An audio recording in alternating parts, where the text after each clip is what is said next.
Good morning student. आज BEd की class में शिक्षा मनोविज्ञान में हम पढ़ेंगे फैक्टर अफेक्टिंग लर्निंग, यानी कि लर्निंग मीन्स सीखना। सीखने में जो है कौन कौन से फैक्टर्स हैं जो उसको प्रभावित करते हैं, ठीक है। यानी कि फैक्टर्स अफेक्टिंग लर्निंग को प्रभावित करने वाले कारक कौन से हैं, आज हम पढ़ेंगे। इससे पहले हमने पढ़ा था कि जो है लर्निंग क्या होती है।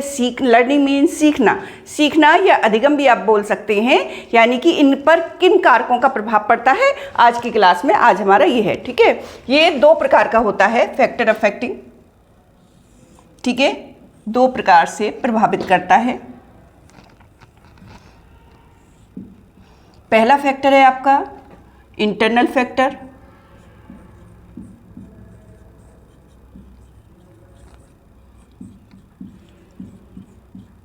ओके।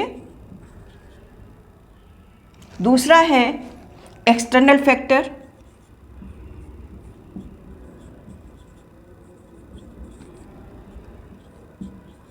दो कारक हैं जो प्रभावित करते हैं, ओके। सबसे पहले आपका इंटरनल फैक्टर कौन सा है? इंटेलिजेंस।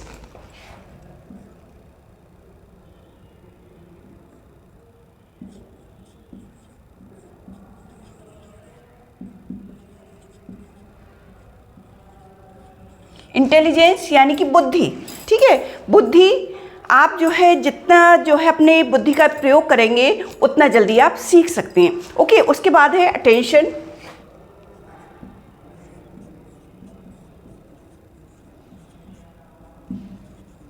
ओके। अटेंशन कि आप जितना जो है ध्यान देंगे किसी काम को सीखने के लिए उतना आप जल्दी से सीख पाएंगे, ओके। उसके बाद मेमोरी, ये सब इंटरनल है। मेमोरी यानी कि आपकी याददाश्त कितनी मजबूत है, आप कितनी जो है तीव्रता से किसी चीज़ को स्मरण कर सकते हैं, यानी कि स्मरण करना, ये भी इसको जो है प्रभावित करती है। उसके बाद मोटिवेशन, फोर्थ है आपका मोटिवेशन। मोटिवेशन मीन्स अभिप्रेरणा, ओके।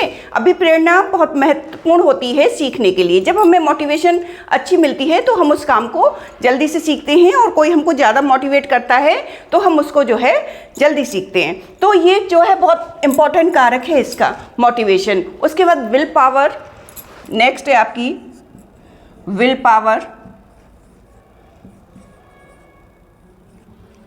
विल पावर मीन्स की इच्छा शक्ति, आपकी इच्छा शक्ति कितनी है, आप किसी काम को सीखने में अपनी इच्छाएं किस प्रकार से जो है जाहिर कर रहे हैं, या आप अपनी इच्छाएं किस प्रकार ले रहे हैं। इच्छा शक्ति बहुत महत्वपूर्ण है सीखने के लिए, ओके।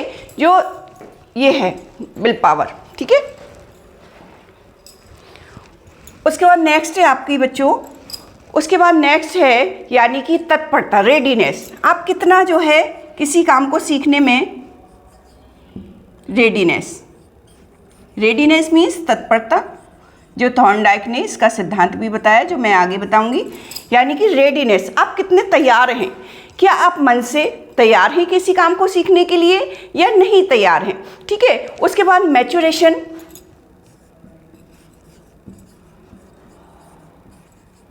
मैच्योरेशन, यानी कि इसका मतलब होता है कि परिपक्वता, आप कितने मैच्योर हैं किसी काम को सीखने में, आप कितना अपना जो ध्यान लगा रहे हैं, ये सारी चीज़ें हैं इसमें। उसके बाद endocrine gland,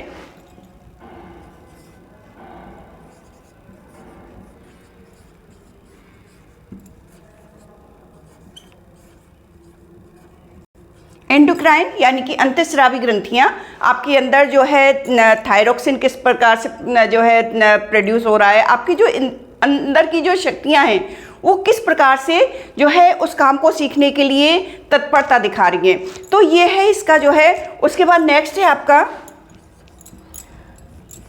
physical and mental, ठीक है। फिजिकल एंड मेंटल जो है हेल्थ या फैटीज, यानी कि इसमें नेक्स्ट आएगा आपका थकान, यानी कि जब आप किसी काम को सीख लेते हैं तो आपके अंदर कोई थकान तो महसूस नहीं होती। तो ये भी है इसमें कि किस प्रकार से हम किसी काम को सीखें कि जो है हमें थकान महसूस ना हो। अगर आप फ्रेश मूड से किसी काम को सीखते हैं तो आप जो है जल्दी सीख जाते हैं। मतलब यहाँ लिखा है, यहाँ आप कर सकते हो फैटीज, ठीक है। किस प्रकार से आपकी थकान, इसको बोलते हैं थकान। थकान है तो किसी काम को सीखने में आपको आलस आएगा, आप उस काम को कर नहीं पाएंगे। तो ये तो इंटरनल फैक्टर्स थे आपके, ओके। सारे इंटरनल फैक्टर है, intelligence, attention, memory, motivation, will power आपकी कितनी है, रेडीनेस कितनी है, मैच्योरेशन, परिपक्वता इसको बोलते हैं। परिपक्वता क्या है, एंडोक्राइन ग्लैंड हैं, जो आपके सारे हार्मोन्स हैं वो किस तरह से प्रोड्यूस हो रहे हैं आपकी बॉडी के अंदर, जो आपको सीखने के लिए बाध्य कर रहे हैं। उसके बाद फिजिकल एंड मेंटल स्वास्थ्य है, हेल्थ बोल दीजिए इसको, ओके। मेंटल हेल्थ किस प्रकार से आपको सीख रहे हैं। उसके बाद थकान है तो आप किस प्रकार से कर रहे हैं, ठीक है। उसके बाद आपके आ जाइए एक्सटर्नल फैक्टर, ओके। ये तो इंटरनल फैक्टर थे। अब बाहरी जो कारक हैं वो क्या क्या क्या हैं, ठीक है। जैसे कंपटीशन,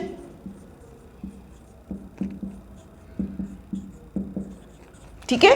कंपटीशन किस प्रकार से आपको जो है सीखने के लिए प्रेरित कर रहा है, यानी कंपटीशन मीन्स कि आप जो है प्रतिभागिता किसी काम में, प्रतियोगिता, इसको प्रतियोगिता बोल सकते हैं।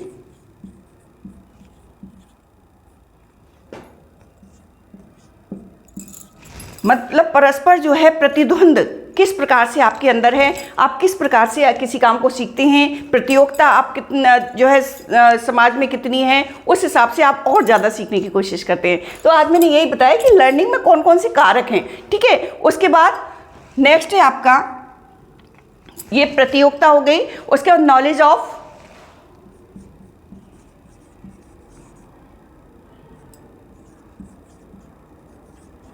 Knowledge of progress, okay.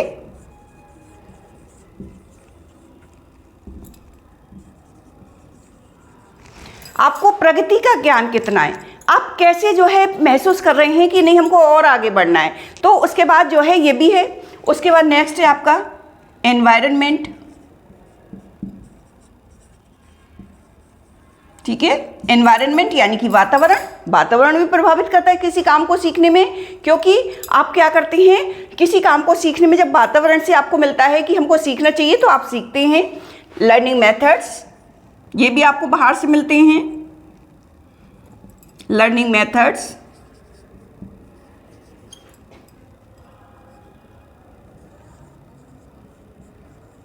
Okay. Learning method आपके कैसे हैं, आपकी शिक्षण विधियाँ कैसी हैं, आप किस प्रकार से सीख रहे हैं किसी काम को, वो भी डिपेंड करता है। उसके बाद आपकी जो है विषय वस्तु हो सकती है, कंटेंट, ठीक है। विषय वस्तु आपकी क्या है, आप किस प्रकार से सीख पाएंगे, ये भी जो है। उसके बाद टीचर्स एबिलिटी,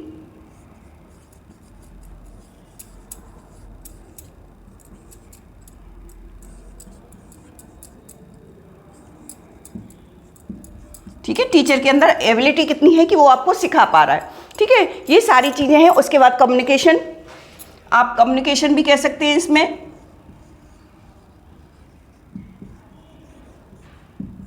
यानी कि संप्रेषण क्षमता आपके अंदर कितनी है। कम्युनिकेट आप किस प्रकार से कर पा रहे हैं, कैसे आप जो है किसी चीज़ को एक्सेप्ट कर पा रहे हैं, ये सारी चीज़ें हैं कम्युनिकेशन, इसको बोलते हैं संप्रेषण। योग्यता आपके अंदर कितनी है, टीचर्स की एबिलिटी मैंने बताई, ठीक है। यहाँ पर टीचर्स की एबिलिटी कितनी है जो आपको सिखा पा रहा है, लर्निंग मेथड क्या है आपके जो आप सीख पा रहे हैं, ठीक है। या जो है बहुत सारी चीज़ें, एनवायरनमेंट है, जैसे अब मैंने यहाँ पर आपको बताया ये क्या थे, ये इंटरनल फैक्टर्स थे, ओके। और ये एक्सटर्नल फैक्टर्स हैं जो प्रभावित करते हैं आपके सीखने को। बहुत इंपॉर्टेंट है बच्चों, हर एग्जाम में आता है, टेट, सीटेट, बीएड, डीएलएड, इसमें तो आते ही है इससे क्वेश्चन, बिना इसके जो है क्वेश्चन नहीं बनता है। तो एक्सटर्नल इंटरनल फैक्टर आपको करने हैं और एक्सटर्नल फैक्टर करते हैं। मैंने इसमें बताया इंटेलिजेंस मेन है, अटेंशन है आपकी, मेमोरी है, मोटिवेशन आपको कितना मिल रहा है कहीं से, यानी कि अभिप्रेरणा, विल पावर आपकी कितनी, इच्छा शक्ति कितनी मजबूत है, रेडी कितने हो आप किसी काम को करने में, मैच्योरेशन यानी कि परिपक्वता आपके अंदर कितनी है, एंडोक्राइन ग्लैंड आपके अंदर जो हार्मोन्स बन रहे हैं वो किस प्रकार से बन रहे हैं, उसके बाद फिजिकल और मेंटल हेल्थ आपको प्रेरित करती है सीखने के लिए, वो भी इम्पोर्टेंट है। उसके बाद थकान मैंने बताया था यहाँ पर, ठीक है, थकान कितनी होती है। एक्सटर्नल में सबसे पहले आपका आता है प्रतियोगिता, यानी कि कंपटीशन कितना है और आप जो है उसकी वजह से आप प्रेरित होते हो कि नहीं नहीं हमको भी सीखना चाहिए। ओके, उसी तरह से आपको प्रगति का ज्ञान किस प्रकार से मिला, हमको और कितना सीखना है। एनवायरनमेंट है, ठीक है, एनवायरनमेंट भी है, वातावरण आपका प्रेरित करता है आपको सीखने के लिए, आपकी विषय वस्तु कैसी है, आपका टीचिंग मेथड्स कैसा है, आपकी जो है टीचर्स की एबिलिटी कितनी है, ये सारी चीज़ें बहुत इंपॉर्टेंट होती है किसी काम को सीखने के लिए। तो आज मैंने आपको बताया कि सीखने में कौन कौन से कारक हैं जो प्रभाव डालते हैं। ओके बच्चों, ये हैं आपके।